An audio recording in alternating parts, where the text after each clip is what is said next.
Got another Switch 2 rumor for you fine folks. I will admit this one is a bit more on the silly side, not necessarily the rumor itself, or rather the collection of rumors itself, but more where it's coming from. But I guess we'll talk about that more in a bit. And that's the great thing about Topic Arlo. It doesn't matter how silly it is. We talk about it anyway. Let's do it. So this comes from peripherals manufacturer Mobapad. And I think this might be the same source of the one with the whole magnetic Joy-Cons thing from earlier, which I was hearing some, I didn't dig all the way in, but I heard some people saying that the source was rather questionable because people were claiming that they had access to the system where they could feel it, but not see it. Like it was some sort of like in like a special box where they could like feel it and get a feel, but like not lay eyes on it. Very, very silly. Very silly. But whatever. We talk about rumors. There's no way that that's true. There's no way that that's true. But whatever. So yeah, Mobapad, peripheral manufacturer. They claim to be creating controllers. They're in the process of developing next generation console controller. So they're saying they are making products for the Switch 2 and they have information about it. I don't think they're trying to claim that that's exactly what it looks like. That's probably just their mock-up there. But here it is. Here's the info right here. Allegedly, the Switch 2 will continue to support existing Joy-Cons, so that's a good thing. We were afraid if it was magnetic Joy-Cons, then you might not be able to use your old ones. This says it supports the existing Joy-Cons and the Pro Controller, still equipped with ALPS dual-axis linear motors for HD Rumble. The cartridge slot of the Switch 2 will support backwards compatibility with physical Switch game cartridges, ensuring compatibility with players' existing game libraries, including digital versions.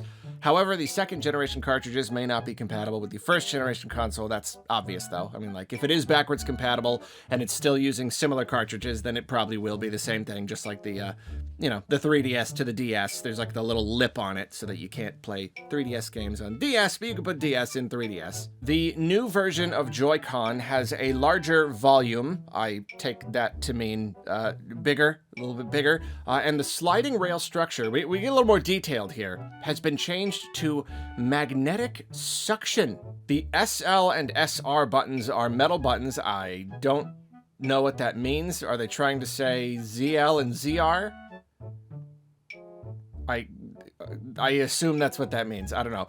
Magnetic suction is achieved through electromagnetic suction technology controlled by electric current. Wow.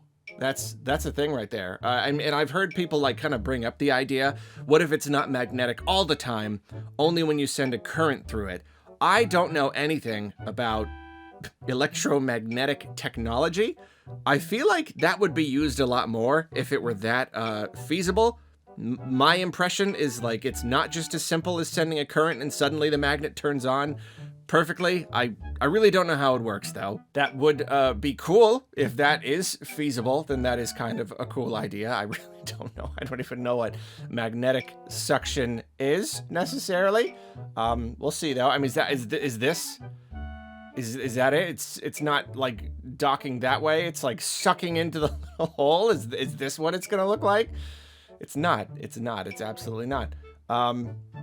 Furthermore, it's worth noting that in addition to the L, ZL, R, and ZR buttons on the sides of the Joy-Con controller, a third button has been added on both the left and right sides. Okay, so that's interesting.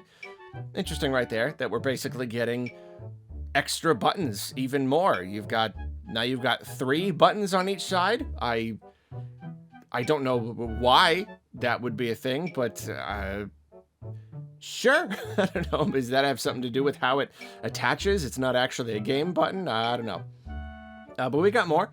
Additionally, below the home button on the right Joy-Con, there is an additional function button. Mysterious. A mysterious new button. What does it do? Activate the smell-o-vision? Activate VR mode?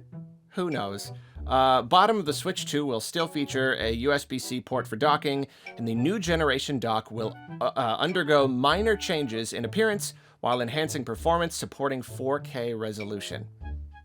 Whenever I hear that, whenever anyone mentions 4K, That's a red flag for me. That is not something I'm anticipating. And I know the whole idea is that, oh, it's the DLSS upscaling technology or something, that it's, you know, it's this magical new thing where relatively weak hardware can potentially upscale smartly to 4K. That might be a thing. And if that ends up being a thing, then I will be happy. But still, whenever I see this, that's always just, I'm not anticipating 4K anything. I'm expecting the Switch 2 to be as powerful as a PS4 or an Xbox One. And those consoles did not do 4K. They focused on the graphical fidelity first and foremost, not the output resolution. And we had to get Pro models, and we had to get PS5 and Xbox Series X before we're actually looking at 4K. So I'm not counting on it. Will be cool if it's true, but I don't know about that. The new dock will feature a damping bracket on the back, allowing for a greater range of adjustable angles. I don't know what that means. What is a damping bracket? Why do you need angles for the dock? Is it gonna, like, swivel? Or, like, are you actually adjusting the angle of the dock? Why would you need to do that? Unless they're going with my idea of an open-faced dock so you can still see the screen? Maybe? But I don't know. And then the screen will be upgraded to an 8-inch display supporting 1080p resolution. That's what I want to see. That's one of those things that I'm not getting my hopes up, because, like, the Switch's screen still works pretty darn well, even at 720p. It's really not that big a deal. I want it to be 1080p. I'm not counting on it. I'm not holding my breath. But if that is true, that will be good, especially if it's a larger display. 1080p would look really, really nice. And then they've got a blurry image of what just seems to be a Switch OLED, so I don't really get that. And so that's it. Okay, so that's all the rumors right there. And most of these, like I said, are pretty believable. And it's one of those things where, like, yeah, there's pretty good guesses, you know? Really, really not bad. A lot of these might end up being true just because, I don't know, like, this kind of thing, you know? Like 1080p resolution, yeah, okay, that could end up being true. The problem here is that this company claims to be creating third-party peripherals for the Switch 2. Anybody who is working on Switch 2 anything right now, creating games, peripherals, anything, they have signed many agreements, NDAs, saying that they won't tell anybody. This is a professional and very privileged partnership that they have with Nintendo, only under the condition that they can keep a secret. So the idea that a company would be approached by Nintendo, hey, will you make peripherals for our new system so that when it comes out, we've got stuff on the shelves, we've got some third-party stuff, and then that company, potentially a year before the system even comes out, goes to their official website, and it's just like, hey everybody, we're working on Switch 2 stuff. Here's all the information that we have. It doesn't seem very likely. And if it is true that that's what they're doing, they're not going to be doing it for much longer, because Nintendo is going to sue them and never work with them ever again. So that's a good reason to be at least slightly skeptical of all of this information that they have given us. But hey, who knows? Maybe the thing will release and it'll look just like this.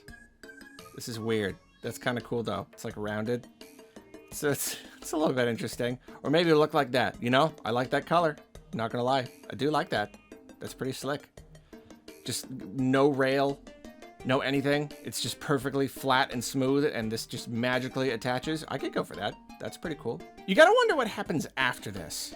After this whole thing where they're claiming to be working on the Switch 2 and giving us all this information.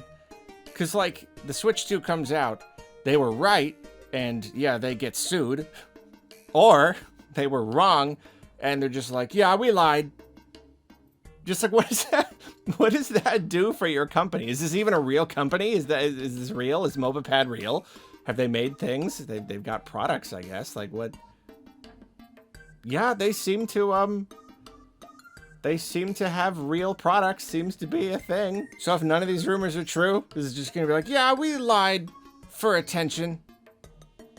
You should still buy our products, though. I don't get what's the long game here. Well, anyway, that's it. That's the latest rumor.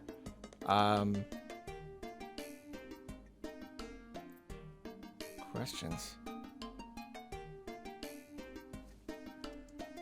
Days. Switch to rumors are bogus. Aw, you're making me do this now? That's not fair. It's gonna be a funny bit. I'm not doing that, though. Oh, I'll see you later.